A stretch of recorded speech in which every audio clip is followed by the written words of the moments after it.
so you can really begin to realize what you do believe about these things.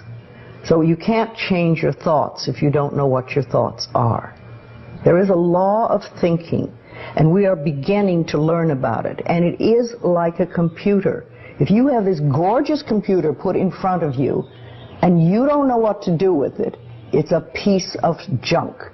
But if you learn the language of the computer, miracles happen. And that is what the law of thinking is. When you learn how it works, miracles happen. What you think and what you believe is what will come true for you. Your thoughts create your life. It's that simple. And when we can get that, we can make enormous changes.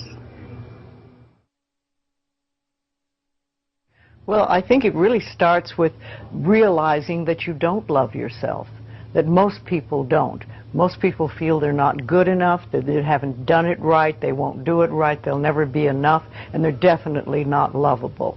And when we come from that space, it's very hard to create things for ourselves that are really good. So in the early days when I worked with people, I used to fix this problem and fix that problem, and you'd have this a health thing, and we'd work on that, and we'd work on this. And one day I discovered, much to my amazement, that if I would help people learn to love themselves, to really accept themselves as they are, we didn't have to work around problems, because it was almost like a miracle. Everything seemed to fall away. It's a hard one for people because we grow up believing that we're not good enough and nothing is right. I remember lots of times I would ask people, well, what is really wrong with you? What have you done that is so terrible that you're not acceptable to yourself? And I never, ever, ever got an answer that made any sense. You know, they might say something like, well, I'm too fat. Well, so, you know. But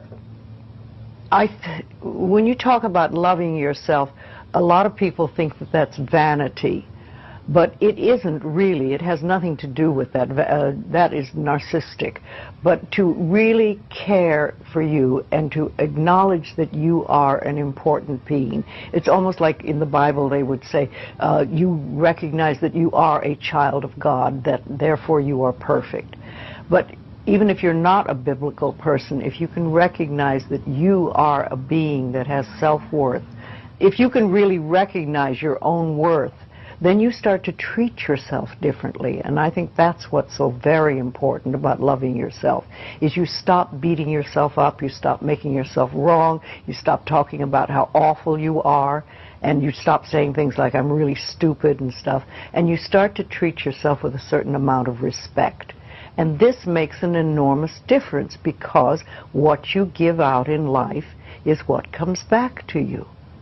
So if you're giving out a feeling of, I'm okay, I'm good enough as I am, and I am acceptable, and I love life, and I love me, and you start having gratitude for yourself and for life, then life treats you differently, because you are having a different vibration that you're giving out and getting back. And that's when things really start to flow. Now, a lot of people don't realize it, but you have to practice. You just have to start it. And that's why I try to get people to do a lot of mirror work. If you look in the mirror, just simple things like looking in the mirror in your own eyes and say, I love you. I really, really love you. And it helps if you use your name, Louise, I love you. I really love you.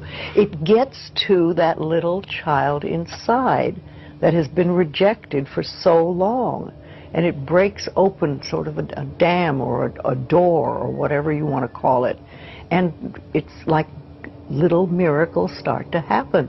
Lots of little good things happen, and the universe loves grateful people. The more grateful you are, the more you get to be grateful about. It's that simple. Life is really very simple. We make it enormously complicated, but it doesn't have to be.